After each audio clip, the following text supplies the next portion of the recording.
Y así se pueden obtener alcanos duplicando el tamaño de cadena. Algunos consideran esta reacción más útil que las anteriores. Por ese detalle podemos agrandar alcanos a partir de alcanos más pequeños.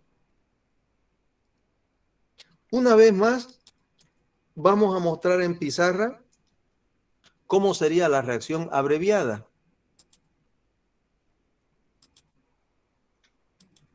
De paso, admitimos, alguien más está pidiendo admisión. Bienvenida, Alejandra. Ya. Ya tenemos 46 alumnos en sala. Han ido aumentando. Está muy bien. Son más, sabemos. Ya les he dicho cuántos son, ¿no? ¿Cuántos son en total entre los tres grupos A1, A2, A3? 84 alumnos inscritos. Ni en laboratorio están viniendo todos. Esperemos que mañana ya voy a dar algunos detalles adicionales de exhortación o recomendación para el día de mañana en sus respectivos horarios. Ya tienen que estar todos viniendo, ¿no? Si no, ya es medio casi un abandono de la materia. La vez anterior, varios faltaron. No muchos, gracias a Dios. Pero a las clases virtuales son varios los que faltan, no los vamos a ahorcar por eso, ¿no? No les alcanzará el costo de los paquetes de datos, los megas, no tendrán un buen equipo. Razones habrá. No sé cómo podrán ponerse al tanto. Colabórenles si ellos les piden ayuda para que les informen sobre lo avanzado en nuestras clases virtuales. Y por supuesto, una vez más recuerdo que mañana son las clases presenciales después del horario del grupo A3. Ya vamos a continuar de esa forma. Bueno, esa reacción o síntesis de Burns la podemos abreviar así.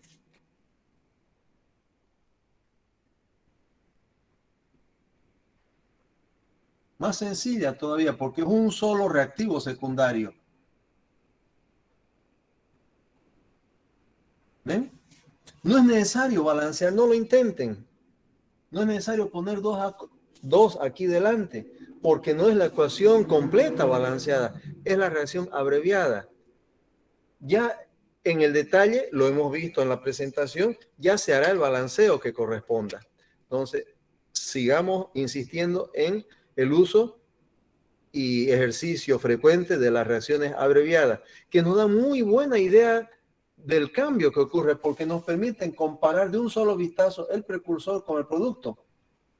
Pero noten además que siendo bimolecular, la reducción, a diferencia de la anterior, donde sale el halógeno y entra hidrógeno, acá también sale halógeno, pero no entra hidrógeno, sino otro grupo R. Se acoplan dos grupos R. O sea, no gana hidrógeno, pero gana otro grupo R. Es también reducción.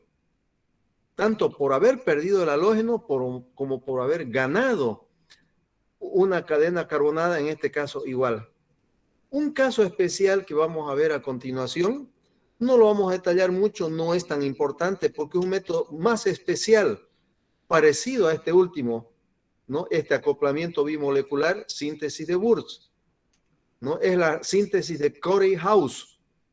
Les menciono, igual se lo voy a mostrar brevemente y se los voy a subir a la plataforma. Estas presentaciones se las voy a subir para que puedan revisarlas, especialmente quienes no pudiendo estar presentes en nuestras clases virtuales quieran tener algo de material de estudio. De todos modos, están los textos que están disponibles en el aula Classroom. La síntesis de Corey-House es similar a acoplamiento bimolecular, pero se emplean dos metales en forma secuencial, litio y cobre. Dos metales están involucrados porque son dos pasos. Y permite, ¿cuál es su ventaja? Permite que los dos R sean diferentes. Aquí son iguales. Se obtiene una molécula simétrica, duplicada pero simétrica, dos mitades iguales. En la síntesis de Corey-House que vamos a ver ahorita, los dos R son diferentes. Sin embargo, no vamos a profundizar mucho. Se los muestro de todos modos. Vean cómo es esa reacción, ese método.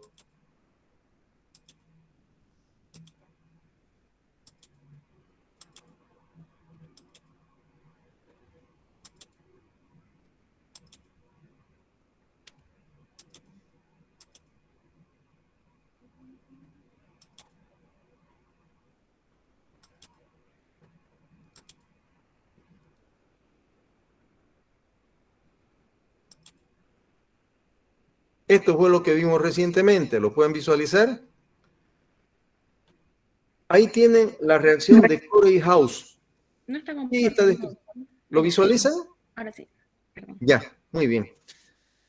Vean, hay cobre y litio. Se necesita, ven, es algo más complicado, por eso vamos a dar el panorama general literal, ahí está. Hay un compuesto organometálico, está ahí mostrado con el puntero, como compuesto intermedio, que tiene al mismo tiempo cobre y litio. Se introduce primero el litio, vean, el haluro de alquilo, halogenuro de alquilo, primero reacciona con litio, vean el esquema de reacción abajo, está más o menos abreviado. Se obtiene un compuesto organometálico de litio, un alquil litio, así se llamaría, que un segundo paso reacciona con yoduro o un haluro cuproso, usualmente yoduro, ahí se introduce el cobre y se obtiene un compuesto organometálico con los dos metales esta vez, cobre y litio. Se llama cuprodialquil litio o dialquil cuprato de litio, le llaman también. Finalmente, como último paso, tercer paso, este organometálico de cobre y litio que lleva R se hace reaccionar con otro haluro de alquilo que usualmente es diferente del primero, con un R', fíjense. Vean, R', distinto del R. Por tanto, son dos haluros de alquilo si queremos obtener un alcano con dos R's diferentes. Ahí ven el alcano, parecido al método anterior, pero R distinto de R', ¿no? Y otros productos secundarios que no nos interesan. Ven, la reacción es algo más larga. La estoy resumiendo así literal, ¿no? Ahí tiene un ejemplo. Por ejemplo, el primer haluro de alquilo es cloruro de etilo con dos carbonos. ¿Ven? Reacciona con litio, después con yoduro cuproso y ahí tienen cupro dietil-litio con dos grupos R iguales aquí todavía, dos etilo. Último paso, este compuesto intermedio ya reacciona con otro haluro de alquilo, miren, bromuro de N-etilo, donde el halógeno es bromo, no importa cuál halógeno sea, no importa tanto, y 7 carbonos. Y ahí tienen el producto, se acoplan los dos carbonos del etilo con los 7 carbonos del heptilo, y ahí tienen el producto, ¿qué se llama? No van a decir etilheptano, es N-nonano. Son dos cadenas lineales, ¿no? Y otros productos secundarios de menor interés, ¿no? Se los pone, pero no interesan tanto, ¿ven? Estamos alargando la cadena, pero no duplicándola exactamente. Estamos acoplando dos cadenas R diferentes, R del etilo y R' del leptilo, como ven. Es un método algo especial, no lo vamos a detallar tanto, ¿no? Ahí lo dejamos. Finalmente vamos a ver el último bloque de métodos reductivos, los que tienen su esquema a la vista, ¿qué otros compuestos se pueden reducir, además de los alquenos, los alquinos, los arenos y ahora los haluros de alquilo? ¿Cuál es el tercer grupo de sustancias que se pueden reducir? Deben tener esos apuntes de hace una clase atrás. ¿Alguien puede decirlo? Anímense. ¿Qué otros compuestos se pueden reducir? Es lo que vamos a ver a continuación. Les estoy exhortando que revisen lo que tienen apuntado. Es bueno que tengan sus apuntes a la mano para que hagan seguimiento a la materia. ¿Están ustedes ahí? A ver. Los alquenos. Ya hemos visto los alquenos, los alquinos, los arenos que se pueden hidrogenar. Hemos visto los haluros de alquilo que se pueden deshalogenar, por decir, y se convierten en alcanos. ¿Cuál es el tercer bloque de métodos? ¿Qué precursores se pueden utilizar?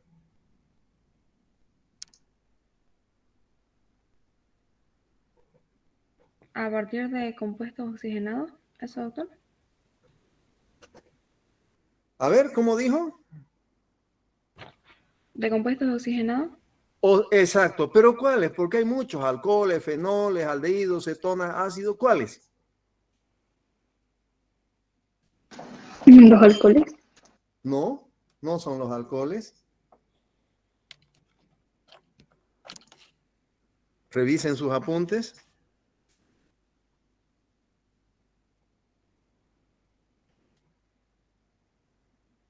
aldehídos o cetonas. Esos compuestos oxigenados, compuestos llamados carbonílicos, esos se pueden reducir a alcanos. Los otros no. Un alcohol no se puede reducir a alcano. Directamente no. Indirectamente puede ser. Un ácido no se reduce a alcano. Directamente no. Pero los aldehídos y cetonas sí. Es lo que vamos a ver a continuación. Reducción de aldehídos o cetonas, que se llaman conjuntamente compuestos carbonílicos. Ahí tienen un compuesto carbonílico, ya sea aldehído o cetona, se puede reducir a alcano mediante dos posibles sistemas reductores. Primer sistema, zinc amalgamado, amalgama de zinc. ¿Qué es una amalgama? La disolución de algún metal en mercurio líquido. Recuerden que el mercurio es un metal líquido y puede disolver a otros metales. Y esas disoluciones se llaman amalgamas. Hay amalgama de hierro, amalgama de cobre, según el metal disuelto en mercurio. En este caso es amalgama de zinc o zinc amalgamado. Reacciona mejor que el zinc solito. Así lo descubrió Clemmensen, que desarrolló, como quien dice, inventó este método. El zinc es el agente reductor, como en el método anterior con zinc a partir de haluro de alquilo, pero aquí es zinc amalgamado. Y necesita alguien que dé los hidrógenos. ¿Quién es? El ácido clorhídrico. Ese es un primer método. El segundo es mediante hidracina. Vamos a ver qué es la hidracina después. Y se emplea un medio alcalino. Ven, el primer método en medio ácido clorhídrico. El segundo en medio alcalino. Y este último método o reducción de Wolff-Kishner. Estos dos señores con ese apellido, no es un solo, son dos apellidos, Wolff y Kishner, desarrollaron este método. Vamos a ver primero, reducción de Clemmensen, donde tanto aldehídos como cetonas, casi por igual, sin mucha diferencia en reactividad, se pueden reducir a alcanos mediante, como ya lo dijimos, amalgama de zinc, zinc amalgamado y ácido clorhídrico. Vean la reacción como ecuación balanceada. Aldehído o cetona reacciona con amalgama de zinc. En realidad el mercurio se lo pone entre paréntesis porque no es reactivo, es solo solvente. Por eso no aparece a la derecha. No vayan a creer o suponer que la reacción no está balanceada. Al ponerlo entre paréntesis, se da a entender que el mercurio no es reactivo que se consume, es disolvente. Generalmente el disolvente se pone en la flecha. Ahí. ¿Por qué no lo ponemos? Porque cuando se pone en la flecha, se supone que es disolvente para todas las sustancias involucradas. Y eso no ocurre aquí. El mercurio es disolvente solo para el zinc. Por eso lo ponemos inmediatamente después del zinc entre paréntesis. Es decir, está disolviendo solo al zinc. Y no es necesario ponerlo a la derecha. El solvente no se pone a izquierda y a derecha, ¿no ve? No es ni reactivo ni producto. Que quede claro este detalle, que no es muy frecuente, pero así es como se interpreta. Entonces, el zinc saca al oxígeno, el cual forma agua. El oxígeno no sale como gas oxígeno. ¿Ven? El oxígeno sale formando agua, consumiendo dos hidrógenos. Ahora, ese oxígeno es reemplazado por dos hidrógenos. Vean, el CH se convierte en CH3. Ahí se necesitan otros dos hidrógenos, en total 4. 2 con el agua y 2 aquí. ¿De dónde salen? Del ácido clorhídrico. 4 de ácido clorhídrico y ahí está balanceada la reacción. Y el ácido clorhídrico, dando sus hidrógenos, el cloro no queda al aire.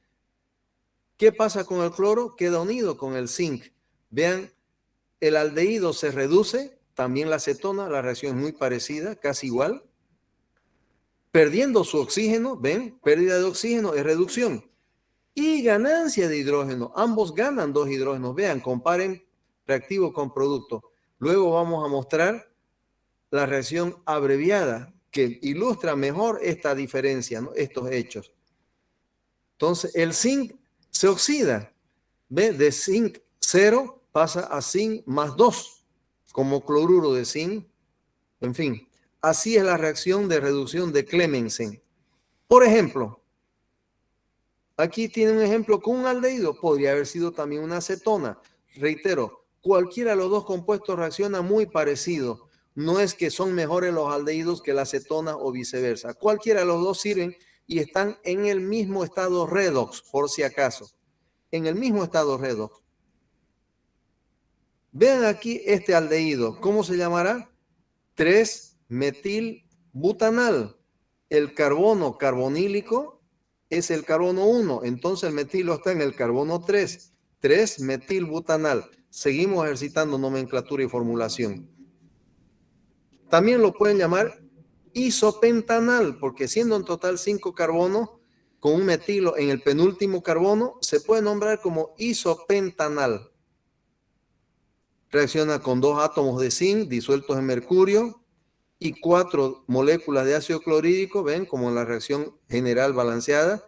¿Y cuál es el producto? Miren, la cantidad de carbonos no cambia. Son 5 igual. ¿Qué se obtiene? Isopentano. Vean, el CHO carbonílico ahora se convierte en CH3. Y noten, acá a la izquierda el carbono carbonílico era el carbono 1 porque tenía oxígeno. Acá ese ya no es el carbono 1, no es que se haya dado vuelta la molécula. Ahora es el otro extremo del carbono 1. Por eso este compuesto isopentano lo pueden nombrar como 2-metilbutano, no 3. 2-metilbutano. Ahora la numeración resulta de izquierda a derecha. Por supuesto, más una molécula de agua con el oxígeno que salió, más 2 de cloruro de zinc con los 2 halógenos, con los 4 cloros que forman 2 moléculas de cloruro de zinc. Muy parecida es la reducción de Clemmensen, de Wolff-Kishner. Esta es la de Clemmensen. La de Wolff-Kishner emplea hidracina en medio alcalino básico. Ahorita la vamos a mostrar, pero yo les pregunto aquí, ¿quién es el agente reductor? A ver si han captado correctamente. ¿Quién es el agente reductor? Lo dije, lo estoy preguntando a ver si lo han captado. ¿Puede contestar alguien? El zinc. El zinc, correcto. Y solo el zinc, no el mercurio. Bien. ¿Qué hace el ácido? Da los hidrógenos, ¿no? Para reemplazar a ese oxígeno y combinarlo con esos hidrógenos y formar agua. Por eso se necesitan 2 hidrógenos para el oxígeno y 2 hidrógenos para reemplazarlo en el sustrato convertido a producto. Total 4 hidrógenos. Pero además aporta los 4 cloros para formar cloruro de zinc. Por tanto, aquí el ácido es reactivo y se consume. Lo estamos viendo. Veamos el método de Wolff-Kishner. Reducción de Wolff-Kishner, donde, como en el método anterior, aldehídos o cetonas sin mucha diferencia se pueden reducir también alcanos en forma muy similar, pero cambia el agente reductor. Es esta sustancia, reconózcanla, se llama hidracina, es parecida al amoníaco, pero tiene 2 nitrógenos y 4 hidrógenos. Los 2 nitrógenos están enlazados entre sí. Son 2 NH2 enlazados entre sí y eso se denomina hidracina. Ese nombre tiene. Algunos lo escriben con Z. En buen castellano debe ser con C, como está ahí escrito. En medio alcalino, usualmente hidróxido de potasio, pero aquí ese medio alcalino no es reactivo, es catalizador. Vean la ecuación. ¿Ven? El hidróxido de potasio está como catalizador. De hecho, no se está consumiendo ni aparecen los productos. Y requiere calentamiento. ¿Ven? Es una reacción bajo calentamiento. La verdad que la mayoría de las reacciones orgánicas requieren calentamiento, pero si no se lo pone, generalmente el calentamiento es muy suave, un baño María a 50 o 60 grados. Ya lo van a ver en la práctica 4. Pero si la temperatura requerida es mayor, 80, 100 o más grados, ya hay que poner ese factor y hay varios símbolos. Usualmente se pone la letra griega delta, no voy a decir triángulo. Es la letra griega delta mayúscula que significa calor. Algunos ponen Q. Depende de preferencias o gustos. Yo suelo poner la letra griega delta como muchos autores usan. La temperatura requerida suele ser de 180 hasta unos 200 grados, moderada, casi alta. Bueno, y vean este detalle. ¿Quién es el agente reductor? Lo dice arriba, es la hidracina. Y cumple doble rol. Vean, saca el oxígeno formando agua como en la reacción anterior. Le da 2 hidrógenos de los 4 que contiene intrínsecamente la hidracina. 2 hidrógenos se los da al oxígeno para formar agua. Lo ven ahí. Y los 2 otros hidrógenos para reemplazar a ese oxígeno formando el alcano. Ven, CH se convierte en CH3 y ahí tienen el alcano y como producto secundario nitrógeno elemental, porque los 2 nitrógenos que han perdido sus 4 hidrógenos queda el nitrógeno elemental, gas nitrógeno que usualmente burbujea de la reacción como gas nitrógeno, se va al aire y se completa la reacción.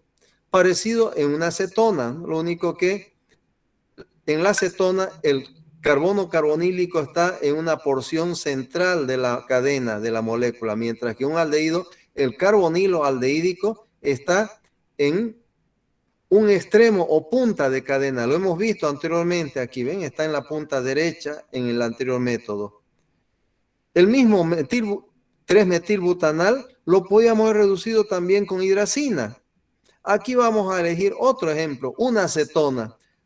Elegimos ejemplos no tan simples o sencillos para que ustedes sigan entrenándose en nomenclatura y formulación.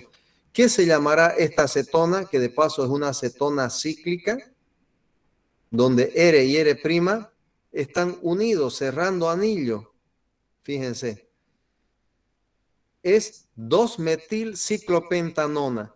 Donde está el carbonilo, tácitamente es la posición 1. Tiene la prioridad o preferencia, ya que es el grupo funcional. Por supuesto, el metilo ocupará la posición 2 y ahí está el nombre correcto. 2-metilciclopentanona. Reacciona con una molécula de hidracina, una es suficiente, aporta ya los 4 hidrógenos, bajo catálisis por un álcali, hidróxido de potasio, puede emplearse también hidróxido de sodio. Este es más conveniente porque es más soluble en medios orgánicos. Su acción catalítica es más eficiente. Y ahí tienen el producto. Metilciclopentano. Por supuesto, no han de decir 2-metilciclopentano. Este carbono que estoy señalando con el puntero, que en el precursor era el carbono 1, habiendo perdido su oxígeno, ya no es el carbono 1. Ahora es donde está el metilo. Este es el carbono 1. Y no es necesario decirlo porque es el único sustituyente. No es necesario redundar diciendo 1-metilciclopentano. Simplemente metilciclopentano. Ya hemos visto nomenclatura de cicloalcanos. Bien, ¿qué estamos viendo finalmente?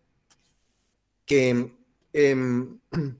pues pueden obtenerse tanto alcanos acíclicos como cicloalcanos, dependiendo de la estructura del aldehído o cetona precursores.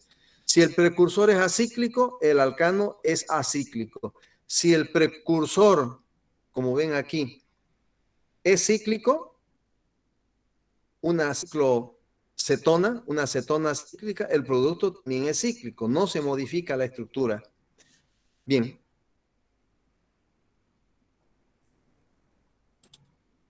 Esos son los principales métodos de síntesis, desarrollando los bloques que hemos mostrado inicialmente, a partir de otros hidrocarburos, a partir de compuestos halogenados y finalmente a partir de compuestos oxigenados, aldehídos o cetonas.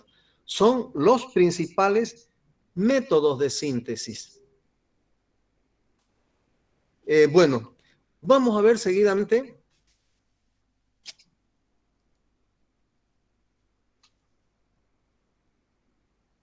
la otra faceta química de estos compuestos, lo recíproco, su comportamiento químico, propiedades químicas y reacciones.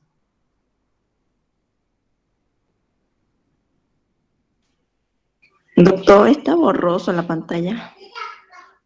A ver, vamos a verificar la calidad de la señal. Gracias por avisar. Veremos si es problema global o es de su conectividad de ustedes. Lo veremos. Ah, sí. Hubo un bajón de la señal. ¿Lo puedo verificar yo? Ya está mejorando. Ahora sí, ya está correcto. Si se fijan, ya se ve nítido otra vez. Gracias por avisar de todos modos. A veces es cuestión de esperar unos segundos o 1 o 2 minutos máximo y se restablece la conectividad, la calidad de la conectividad. De todo modo, gracias por avisar. De estar muy bien hasta ahora, hasta hace un minuto, hubo un altibajo, pero ya se ha normalizado. Ustedes dirán si estoy en lo correcto. Sí, Bueno, doctor. vamos a ver propiedades químicas y reacciones. Y este esquema que hemos visto hasta ahora lo vamos a seguir con los demás compuestos que vamos a estar estudiando, alquenos, alquinos, arenos. Partir de generalidades, nomenclatura, formulación, clasificación, detalles estereoquímicos donde sea necesario, no siempre. Luego propiedades físicas, organolépticas. Finalmente, la parte química en sus dos componentes. Métodos de obtención o síntesis, si es que hay fuente natural se la cita, generalmente es por reacciones de síntesis, eso es lo que hemos visto hasta aquí. Y finalmente, su transformación, sus propiedades químicas y reacciones dirigidas a su conversión a otros compuestos, no a los mismos, a otros. Esa es la esencia de las reacciones químicas. Vamos a ver a qué los podemos convertir nuestros alcanos. Cuando se estudie, lo vamos a ver enseguida con los alcanos y en otros compuestos que vamos a estudiar posteriormente, ya lo sabemos, alquenos, alquinos y arenos. ¿Qué es lo primero que se evalúa? Eso es una, digamos, una estrategia global.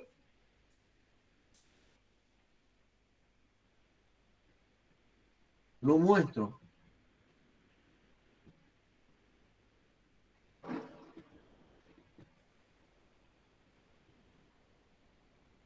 Su comportamiento ácido-base.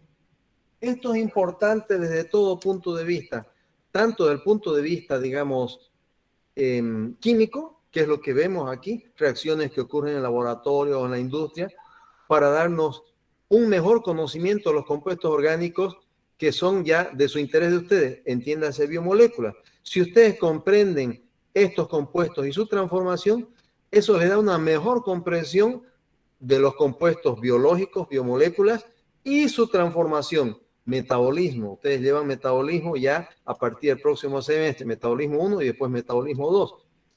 Las bioreacciones de los metabolitos, ¿no? Bien, entonces, cuando se estudian compuestos químicos, cualquiera que sea su origen y rol, biológico o no biológico, lo primero que hay que evaluar es su posible comportamiento ácido-base. En general, y lo hemos dicho, recuerdan, en la clase 0, la clase de presentación,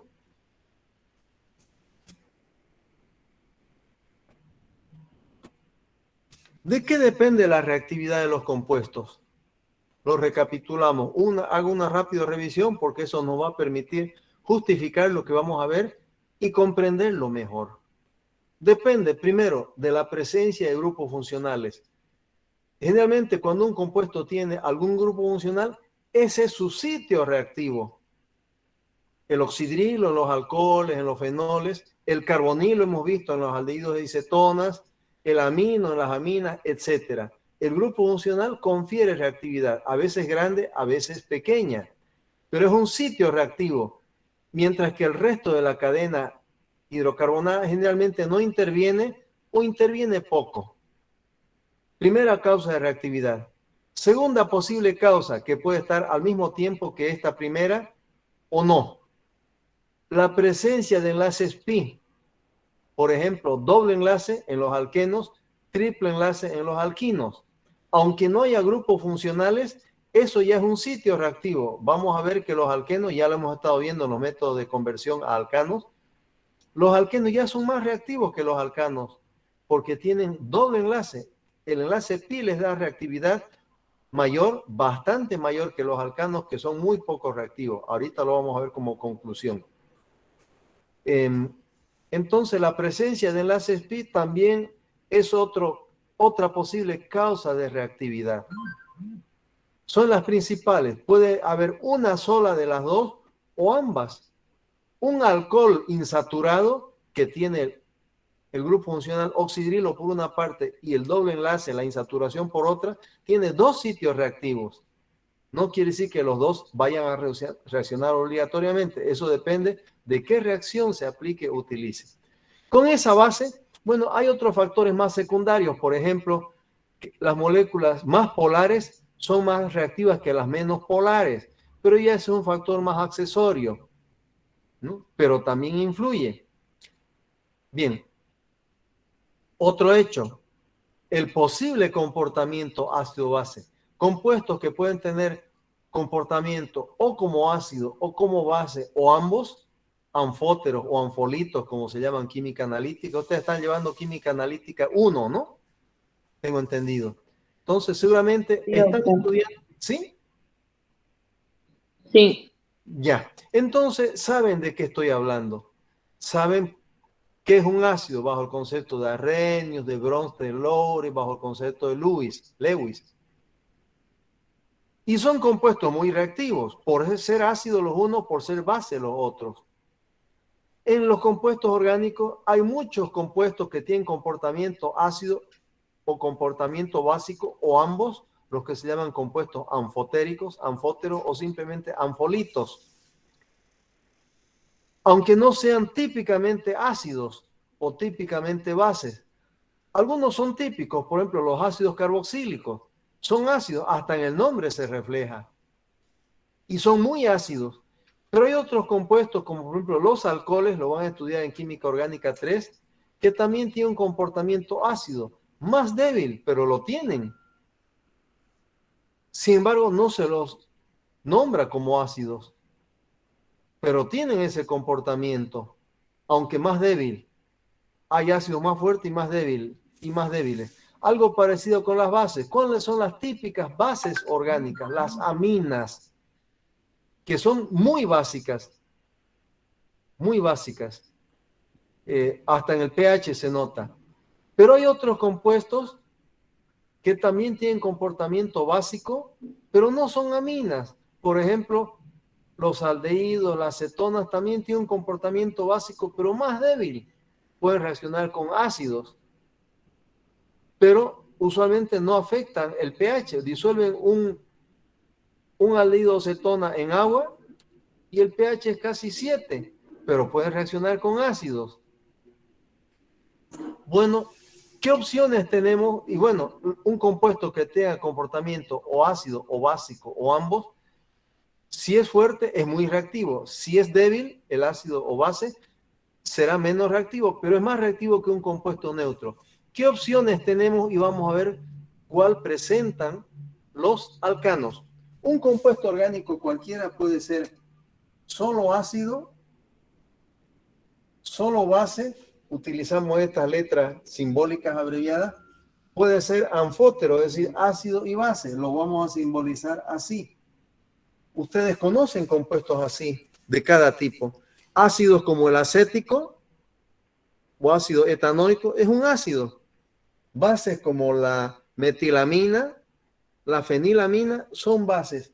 Pero hay compuestos como los aminoácidos, lo han estudiado en biomoléculas el semestre anterior, la mayoría de ustedes, que teniendo carboxilo, igual que los ácidos, y amino como las bases, son anfóteros, son ácido y base al mismo tiempo, lo simbolizamos abreviadamente AB. ¿Y qué pasa si no tienen ni grupo ácido ni grupo básico? Neutros. Hay compuestos así.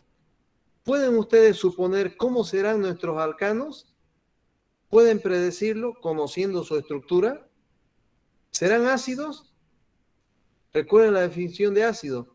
Compuesto que teniendo hidrógeno lo puede dar. No es cuestión de tenerlo, debe tener la capacidad de darlo, de donarlo, según Bronsted-Lowry. Y los hidrógenos donables, ¿quiénes son? Los que están unidos a oxígeno o a halógeno típicamente. Los alcanos tienen 4 o más hidrógenos. Hidrógenos tienen por todos lados, son los más saturados de hidrógeno, pero no son hidrógenos donables, son hidrógenos no acídicos, entonces no tienen comportamiento ácido. ¿Quiénes pueden ser bases? Compuestos que pueden aceptar un protón, concepto de Bronsted-Lowry, recuerden, base todo compuesto capaz de aceptar un protón.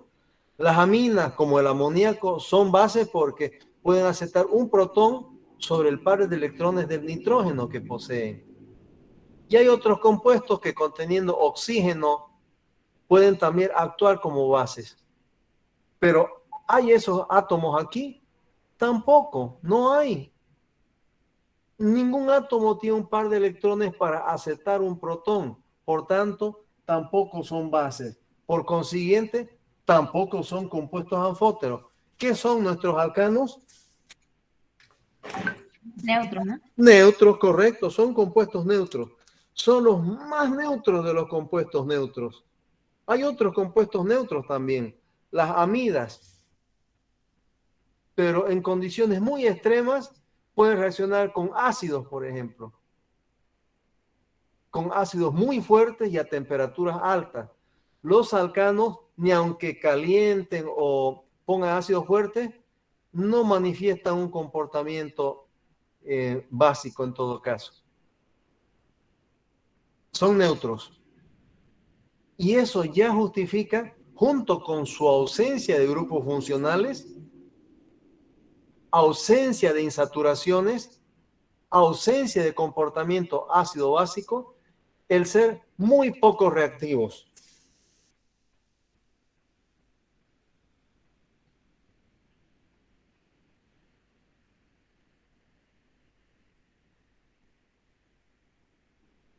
Esa es la conclusión a que llegamos. Son compuestos poco reactivos.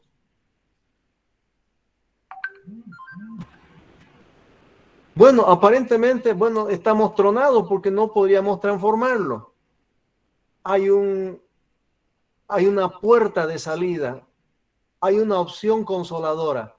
Pueden reaccionar, pero como son poco reactivos, exigen condiciones vigorosas, altas temperaturas, catalizadores, a menudo también altas presiones. Vamos a ver las pocas reacciones que experimentan requieren esas condiciones vigorosas.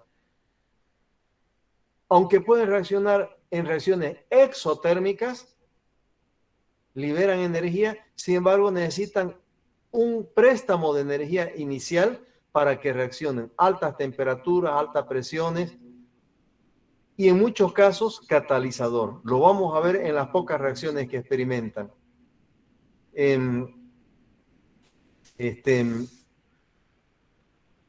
Estamos justificando la baja reactividad que tienen.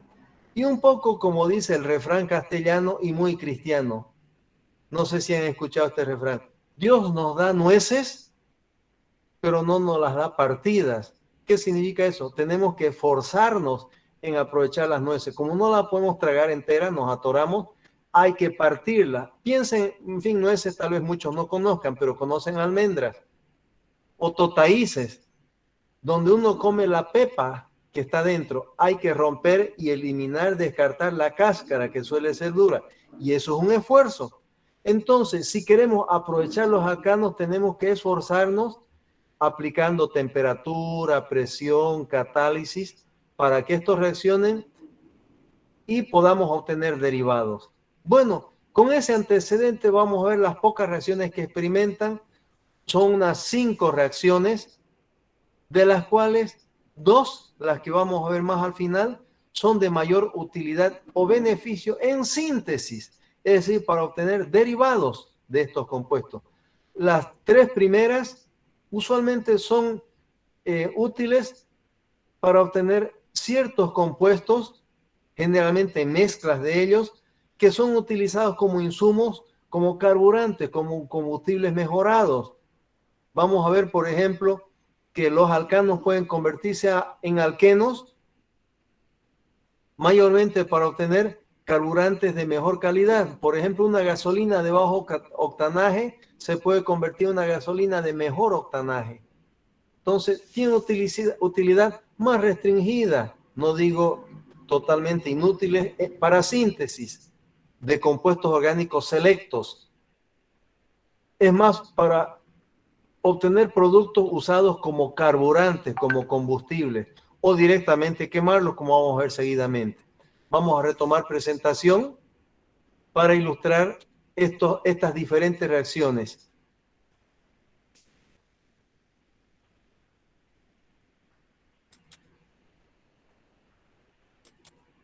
Vamos a preparar el correspondiente material.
Muy bien, ahora sí.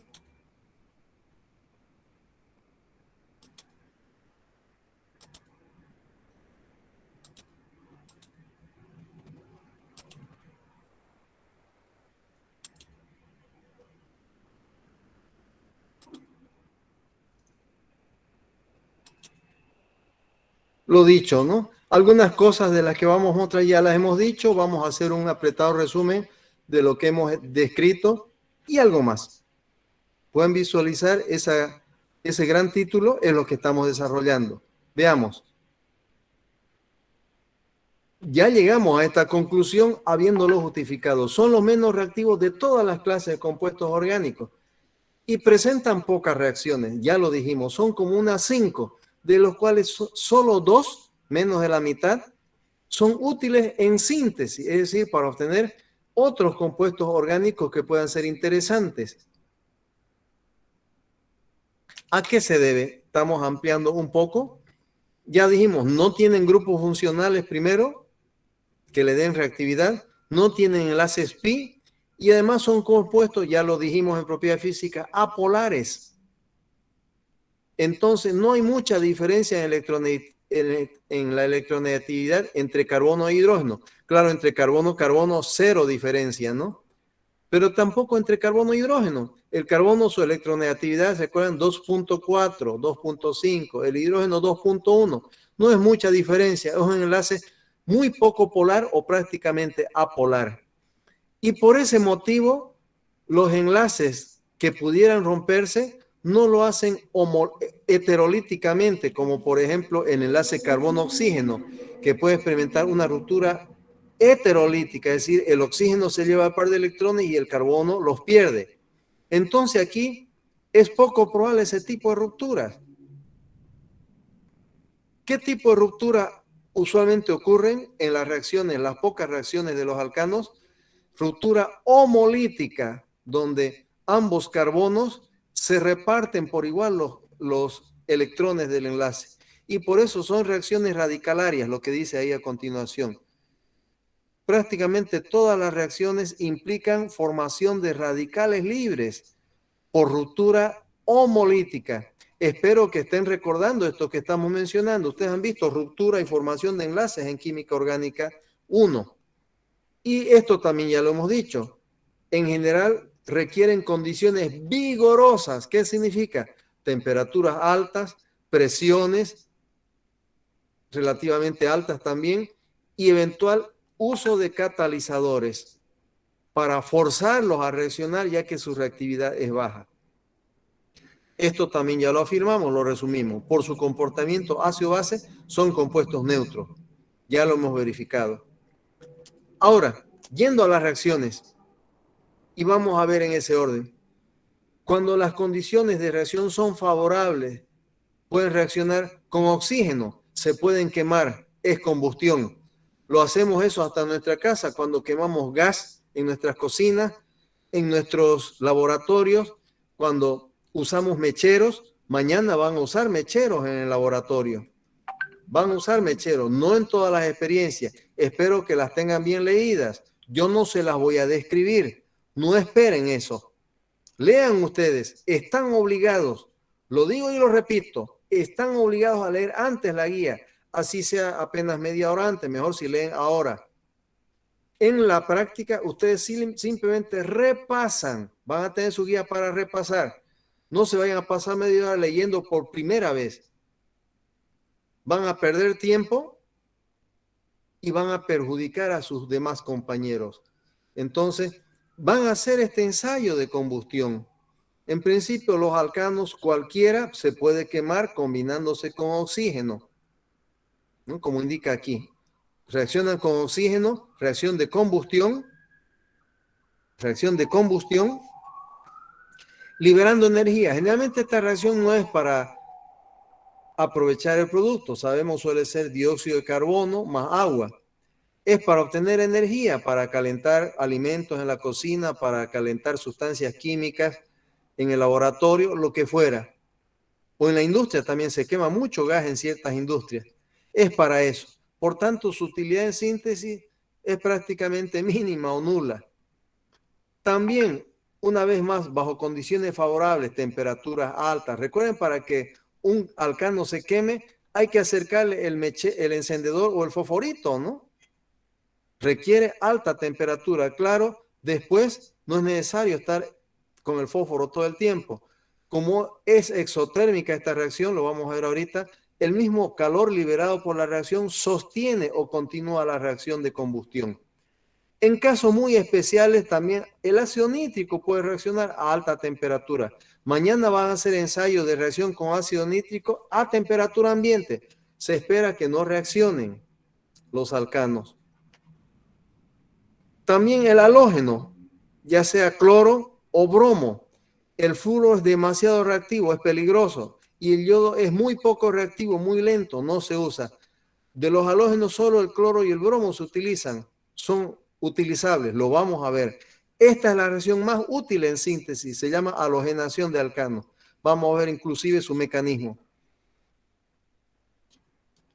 Las reacciones con ácido nítrico, con cloro y bromo no son de combustión, son de sustitución, donde se reemplazan hidrógenos por ciertos grupos funcionales, en todo caso en la cloración y bromación por el respectivo halógeno. Lo vamos a ver. Empecemos por la combustión y el craqueado pirolítico, que son muy parecidos, reacciones de alta temperatura. La primera reacción solo tiene importancia en la industria de los carburantes.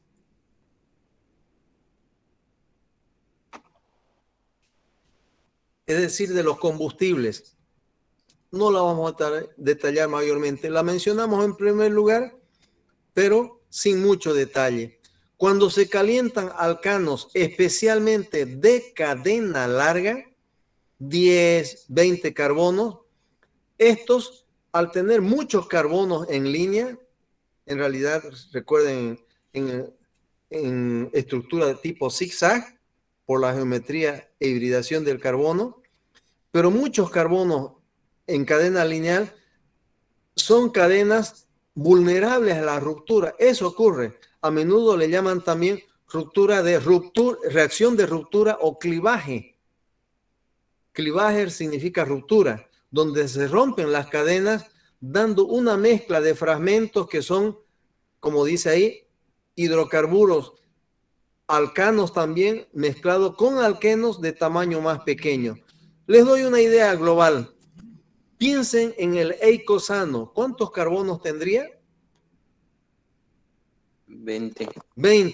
20 carbonos. Puede experimentar ruptura a la mitad. ¿Qué se formaría? Una molécula de decano más una molécula de deceno, un alcano y un alqueno. Pero la ruptura puede ocurrir en otros sitios. Por ejemplo, entre el carbono 9 y el 10. ¿Qué se formaría? Nonano con 9 carbonos más un alqueno de 11 carbonos, un deceno. Y así puede ocurrir en muchos sitios. Por eso se obtiene mezcla de hidrocarburos más pequeños que no tiene utilidad en síntesis. En síntesis queremos obtener un solo producto principal o tal vez dos, pero ya una mezcla de 2, de 3, 4, quién sabe, 10 o 20, ya es algo inadecuado para síntesis, pero es útil en la producción de hidrocarburos, donde los petróleos que tienen mucho contenido de alcanos de cadena larga se pueden someter a craqueado o pirólisis. Es un proceso pirolítico, lo dice ahí, calentando entre 300 a 500 grados. Son temperaturas realmente altas. Se forma una mezcla de alcanos de 10, 12, 14 carbonos, más útil, gasolina o diésel o querosén. Es importante que no haya oxígeno. ¿Qué pasa si hay oxígeno? Ocurre la reacción de más abajo, combustión, que es la que más usamos en Bolivia, donde, por ejemplo, el metano presente en los vehículos de estos que usan, es el gas vehicular, recuerden, así se llama también, o el gas por redes, gas domiciliario, es metano, que con oxígeno y acercando un fósforo o un encendedor a 600 grados, se quema produciendo dióxido de carbono más agua. El balanceo depende del alcano. El etano será otra proporción de oxígeno, con el propano otra. Cuanto más larga es la cadena, más carbono tiene, más oxígeno demanda. Pero si la combustión es completa, siempre se forma dióxido de carbono más agua. Que eso va al aire. El dióxido de carbono contaminando y el agua simplemente aumentando la humedad medioambiental. No es contaminante, lo sabemos. Y vean la energía que libera.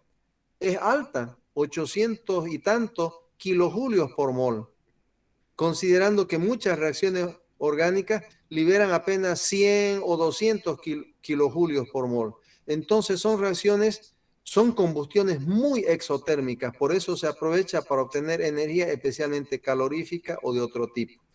Pero por supuesto no es útil para síntesis, porque obtenemos un compuesto que hay quienes incluso no lo consideran orgánico, dióxido de carbono.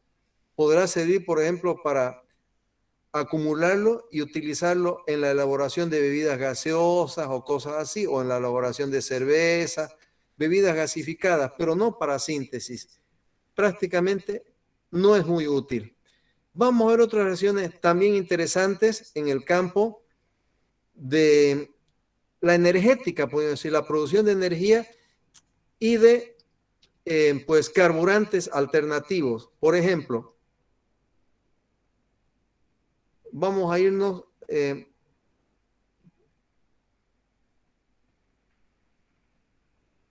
a la isomerización, donde alcanos de 4 o más carbonos, cuando se exponen a catalizadores ácidos, generalmente mezcla cloruro de aluminio y ácido clorhídrico, que son una buena mezcla catalítica y calentando a temperaturas moderadas, unos 200 grados, no tan alta como las anteriores, se isomerizan reversiblemente a sus isómeros ramificados. Por ejemplo, el N-butano se convierte en isobutano hasta obtener una mezcla en equilibrio más o menos a partes iguales. Si fuera N-pentano, se convertiría en isopentano y neopentano respectivamente. Cuanto más larga es la cadena del alcano, se obtienen mezclas de más isómeros. Esta reacción también es solo útil en la producción de carburantes.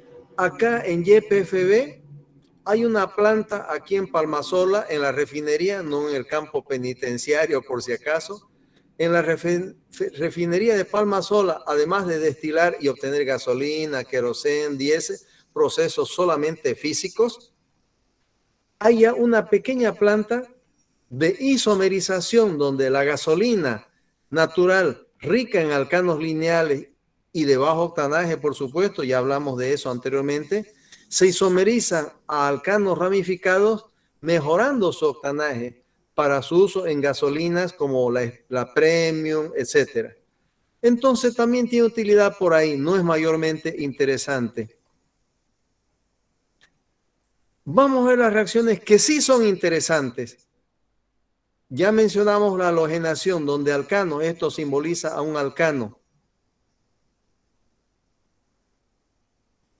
¿No? Cualquier alcano reacciona con halógeno elemental bajo energía radiante, usualmente luz ultravioleta, o calorífica, o ambas.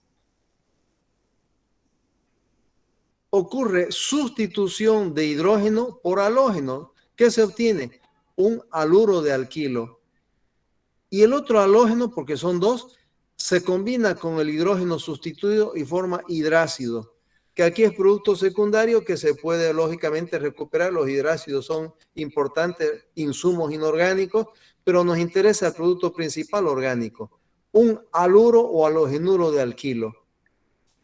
¿Qué halógenos se pueden utilizar? Ya habíamos adelantado, usualmente cloro o bromo. El flúoro es demasiado reactivo, lo dice aquí, destruye a la molécula, la carboniza, es muy fosforito, es como si quemara al alcano precursor. Por tanto, no se hace fluoración. Y el yodo no reacciona o reacciona muy lento. Y eso tampoco sirve. ¿Cuáles son los utilizables? Cloro o bromo. Y por eso se hace cloración o bromación, que tiene un mecanismo radicalario, es un mecanismo de reacción en cadena involucrando radicales libres. Y tienen 3 grupos de pasos, que son iniciación, donde se producen los primeros radicales libres, ahí lo estamos mostrando. Luego 2 pasos de propagación, donde se consumen los reactivos, el alcano y el halógeno, y 1 o más pasos de terminación, donde los radicales libres residuales son consumidos destruyéndose. Veamos la iniciación. ¿Quién la hace? El halógeno, que bajo la acción de la energía radiante, luz ultravioleta o calorífica o ambas, se parte a la mitad. Vean lo que hemos adelantado, son rupturas homolíticas. 2 átomos de cloro unidos entre sí se dividen por mitad y se forman 2 átomos de cloro libres, que son los primeros radicales libres que se forman. Bueno, este proceso es endotérmico, consume calor, vean, consume calor, un valor positivo. ¿Quién lo da? La energía radiante o calorífica. Ahora bien, esos radicales cloro inicialmente formados son muy reactivos, ya propagan la reacción y ya no se necesita calor en adelante. Un átomo de cloro reacciona con una molécula, en este caso de metano, sustrayendo o quitando un hidrógeno. Vean ahí, se une con un átomo de hidrógeno y forma cloruro de hidrógeno. Ya tenemos la primera molécula de producto. Y un radical metilo, un nuevo radical libre. Ocurre ruptura homolítica del enlace carbono-hidrógeno. No los 4 hidrógenos, aunque pueden llegar a reaccionar todos ellos, si la reacción no se para a tiempo, no se la detiene a tiempo. Ya tenemos una molécula de producto y un nuevo radical, el radical metilo. Se llama reacción en cadena porque el radical formado en un paso reacciona como reactivo en el siguiente. Vean, el radical metilo luego reacciona con una nueva molécula de cloro, no la primera, digamos una segunda. Uniéndose el carbono a uno de los átomos de cloro, ya tenemos la segunda molécula de producto, cloruro de metilo, y un nuevo radical cloro, que repite el paso anterior de propagación y así hasta consumir los reactivos. ¿Qué queda finalmente? Si suman ambas etapas, ¿qué resulta? Que se consume una molécula netamente de metano y una molécula de cloro y queda clorometano, y estos radicales que siguen, como quien dice, reproduciéndose en cada etapa, radical metilo y radical cloro. Para acabar la reacción hay que aplicar pasos de terminación. Una vez más, aquí vemos la reacción global, tomando como base la de arriba, que es la general, la particular para la cloración del metano. Una molécula de metano reacciona con una de cloro, para una de cloruro de metilo y una de cloruro de hidrógeno, ácido clorhídrico. Y la reacción globalmente es exotérmica. En fin, no es tan importante estos aspectos energéticos, los ponemos como complemento. Permítame visualizar un momento.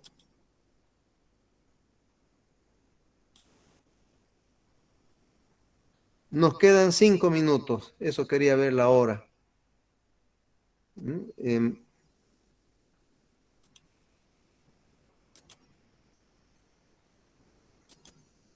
Continuamos. Visualizan lo que estábamos mostrando, ¿no? Sí, doctor. Sí, se puede ver. Ya.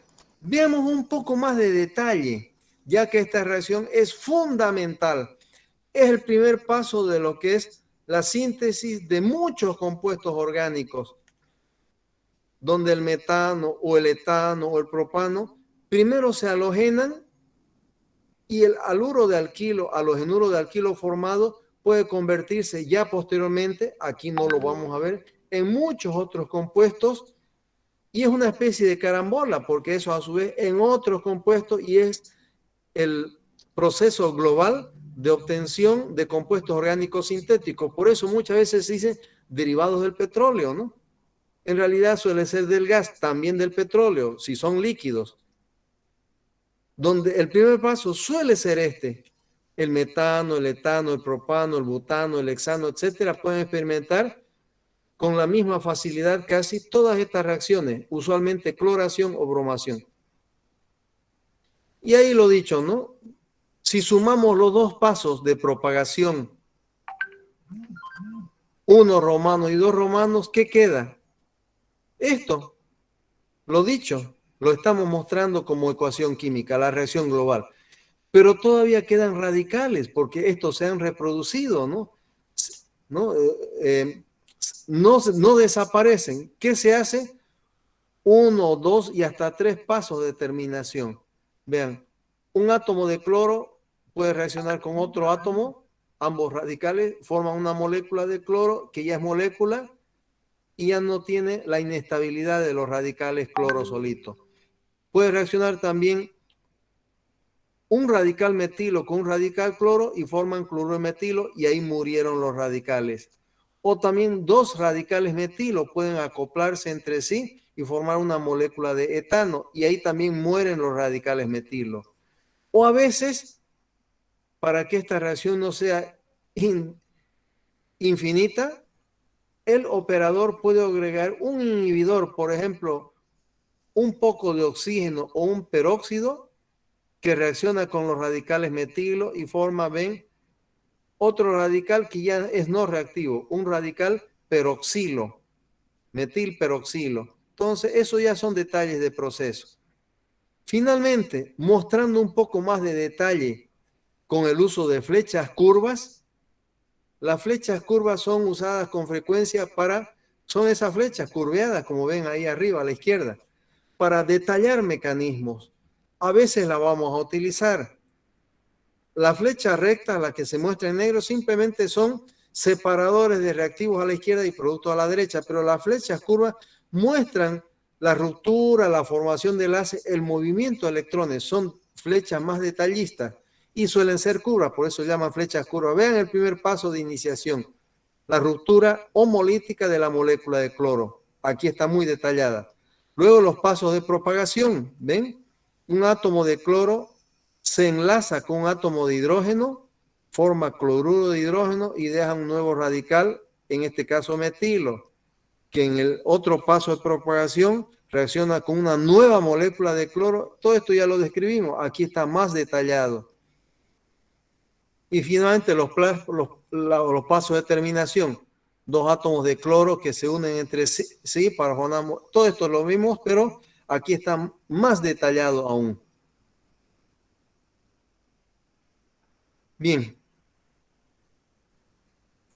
esto para una reacción con cualquier alcano y cualquier halógeno, ya también lo hemos visto. Las etapas ya en forma general para cualquier halógeno, la etapa de iniciación, las dos etapas de propagación, ¿no?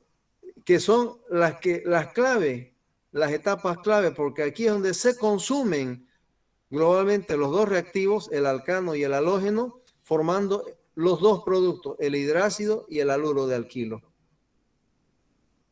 Bien, eso en cuanto a esta interesante reacción. Bueno, todo esto ya lo hemos mostrado, lo estamos describiendo en forma global para cualquier alcano y en principio cualquier halógeno. X es un símbolo utilizado para los halógenos en general. En principio cualquiera de ellos. Si uno se emplea en particular, hay que identificarlo con su símbolo correspondiente. Bueno, aquí vamos a quedar hoy día. Estamos además sobre la hora.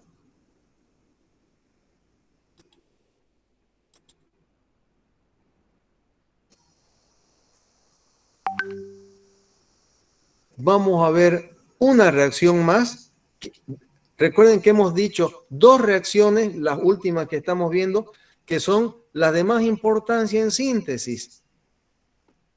Ya estamos viendo una, vamos a ver otra, y con eso terminamos tanto las reacciones de los alcanos, lo vamos a hacer mañana, como la unidad. Y ya nomás vamos a empezar la segunda unidad referida a alquenos. Bueno, con esas consideraciones, una vez más agradezco a ustedes su asistencia. Hemos tenido hasta 45 alumnos presentes, conectados, mejor dicho, en nuestra videoclase. Nos despedimos hasta el día de mañana haciendo recuerdo, por favor, no vayan a buscarse problemas innecesarios. Lean la guía. Son 4 o 5 experiencias muy sencillas, pero exige disciplina, rigor. ¿Por qué? Porque si bien los alcanos son inofensivos, lo hemos dicho, no son sustancias muy bioactivas, ustedes teóricamente podrían beberse queroseno o gasolina, no se envenena, aunque les puede producir una simple diarrea, que no es algo grave. Pero van a emplear reactivos que son peligrosos. Ácido sulfúrico, nítrico, que son agresivos. Cuidado, alguien esté salpicando, derramando, quemando al vecino, al compañero, mojando el mesón. Hay que ser aseados, séanlo. No contaminen productos químicos entre sí, no intercambien los goteros, no los pongan en el mesón. Van a ver, en general el gotero está dentro de su frasco. Saquen lo que necesiten y vuelvan a colocarlo en el frasco. No los trasladen los frascos. En fin, todo eso hemos estado recomendando anteriormente, lo insistimos. Sean rigurosos en los procedimientos, hagan bien las prácticas y van a obtener buenos resultados. Sean disciplinados una vez más. Si veo indisciplina, la primera vez llamaré la atención. Tal vez la segunda también, pero a la tercera vamos a ser más severos. Ojalá que no tenga que expulsar a un alumno infractor, porque el alumno infractor que es contumaz en la indisciplina es un peligro para sus compañeros. No lo sean, por favor, trabajen bien. Sean ordenados, organizados. Recuerden, el administrador es persona clave, distribuyendo el trabajo. Todos observan, pero no todos meten mano. Se turnarán, ya verán los administradores cómo organizan el trabajo, pero todos miran. Bueno, espero el mejor desempeño de parte de ustedes en sus respectivos horarios y grupos y que sea un buen inicio de prácticas de laboratorio. Que esta es típicamente de análisis, puro pruebas y ensayos. Los 2 primeros ensayos físicos y los otros ya son pruebas o ensayos químicos con reacciones, con potenciales reacciones. En fin, ya han de ustedes ver al detalle en su guía estas 5 experiencias que han de hacer. Bueno, muy buenas noches a todos ustedes. Tengan un buen descanso y un buen desempeño el día de mañana. Que les vaya bien. Hasta mañana. Muchas gracias. Bueno, ingeniero, muchas gracias. Gracias, doctor. Igualmente a ustedes.